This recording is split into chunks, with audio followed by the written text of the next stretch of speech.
আল্লাহ রাসূল সাল্লাল্লাহু আলাইহি ওয়াসাল্লাম বলেন, আকামা রাসূলুল্লাহ সাল্লাল্লাহু আলাইহি ওয়াসাল্লাম বিল মাদিনাতি 10 সিনিনা ইউদাহি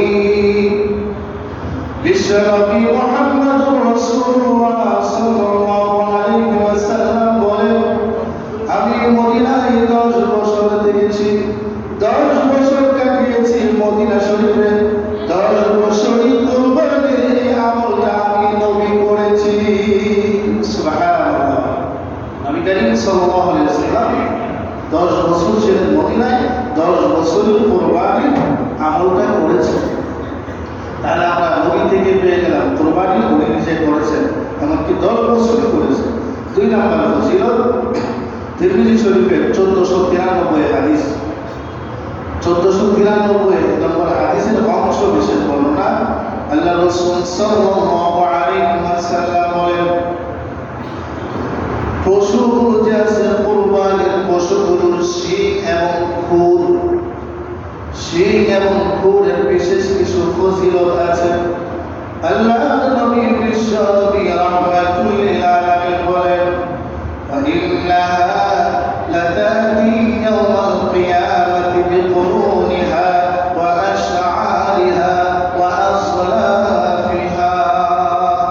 আল্লাহর নবী বিশ্ব নবী রাহমাতুল লিল আলামিন বলেন, কিয়ামতের ময়দানে ওই কুরবানির জানোয়ারের শিং এবং খুরগুলো তার পক্ষ হইয়া আল্লাহর কাছে সাক্ষী হয়ে যাবে।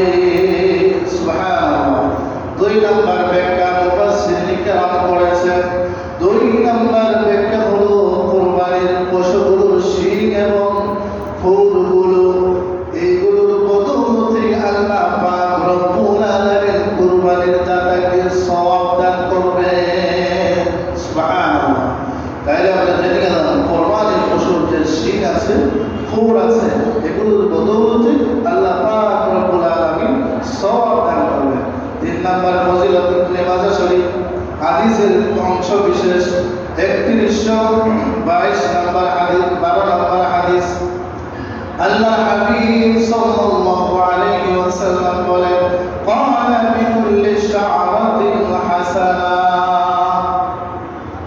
পশু কুরবানি করবা তোমরা, পশুর গায়ের মধ্যে যে পশম থাকে প্রত্যেকটা পশমের বিনিময়ে আল্লাহ পাক রব্বুল আলামিন একটা করে নেকি দান করবেন। সুবহানাল্লাহ।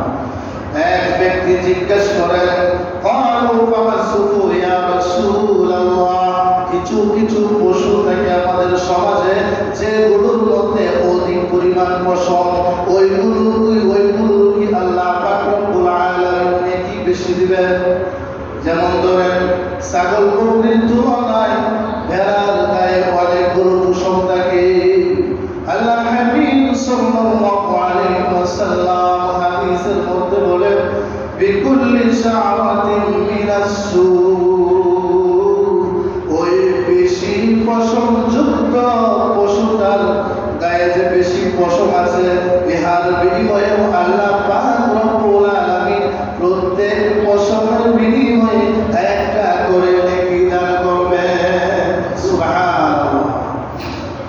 আল্লাহ রব্বুল আলামিনের কাছে তো সওয়াবের কোনো কমতি নেই, কোনো কমতি নেই।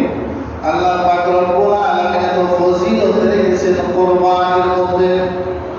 চিন্তা করে দেখেন, আপনি যদি একটা বকরি কুরবানি দেন, 10,000 টাকা দিয়ে একটা বকরি ক্রয় করলেন কুরবানির জন্য, এই পশুটার গায়ের মধ্যে যে পশম আছে আপনারা 10 জন মিলে যদি 1 মাস পর্যন্ত করেন তাহলেও কিন্তু শেষ করতে পারবেন না।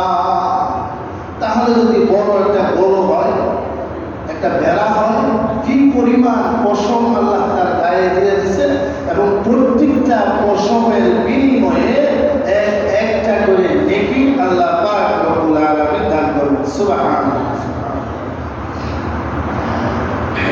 আজকে ফজিলত এই পর্যন্ত, সামনের সপ্তাহে ইনশাআল্লাহ আরো কিছু ফজিলত আছে বলবো।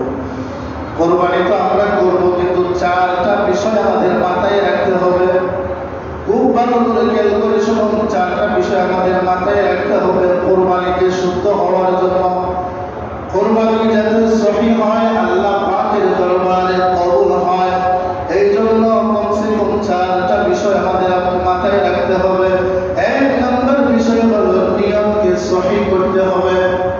বুখারী শরীফের মধ্যে ৭,০০০-এরও অধিক হাদিস আছে, কিন্তু এক নম্বর হাদিস নিয়তের বিষয়ে আল্লাহ